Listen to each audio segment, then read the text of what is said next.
என்னுடைய அரசியல் வாக்கிலே நான் அடியெடுத்து வைத்தேன். நபிகள் நாயகம் அவருடைய வாழ்க்கை வரலாற்றை படிக்கின்ற பொழுது நாம் அனைவருக்கும் ஒரு விஷயம் தெளிவாக தெரியும்.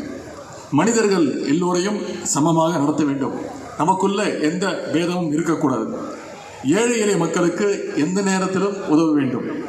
நபிகள் நாயகம் சொன்ன அந்த கருத்தை தான், அதே கருத்தை தான் பின்பற்றி நம்முடைய திராவிட இயக்கமும் தோன்றியது. பேதமில்லா வாழ்வை தமிழர்களுக்காக ஏற்படுத்த வேண்டும் என்பதற்காக தொடங்கப்பட்டது தான் நம்முடைய திராவிட முன்னேற்ற கழகம்.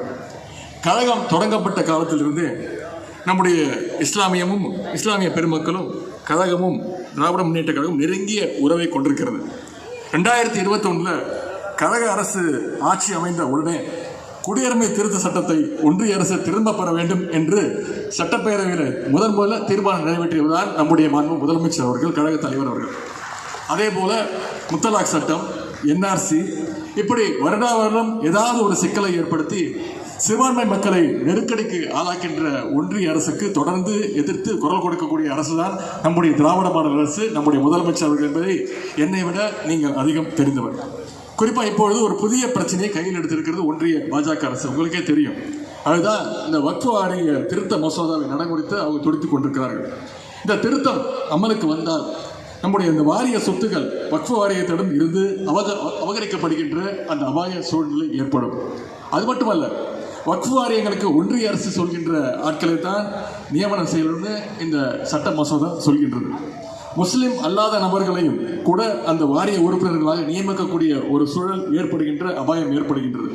அதனால்தான் நம்முடைய தலைவர் அவர்கள் இந்த சட்டத்தை ஆரம்ப கட்டத்திலிருந்து கடுமையாக தொடர்ந்து எதிர்த்து கொண்டு வருகின்றார். இஸ்லாமிய மக்களுடைய உரிமைக்காக மட்டுமல்ல, உங்களுடைய கல்வி, சமூகம், பொருளாதார முன்னேற்றத்திற்காகவும் நம்முடைய திராவிட முன்னேற்ற கழகம் தொடர்ந்து பாடுபட்டு கொண்டிருக்கிறது. நம்முடைய திராவிட முன்னேற்ற கழகம் முதன்முறையாக ஆட்சிக்கு வந்த பொழுது மிலாது நபிக்கு விடுமுறை தந்தவர் தான் முத்தமிழர் டாக்டர் கலைஞர் அவர்கள்.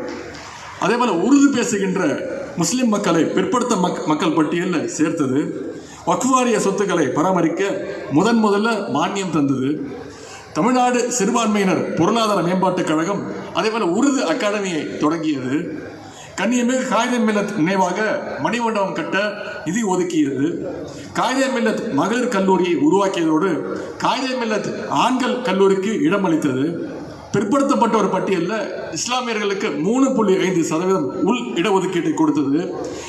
என கலைஞர் காலத்தில் அவர் தனது ஆட்சி காலத்தில் இஸ்லாமிய மக்களுக்கு செய்த சாதனைகளை இங்கே நான் அடுக்கிக் கொண்டே போகலாம்.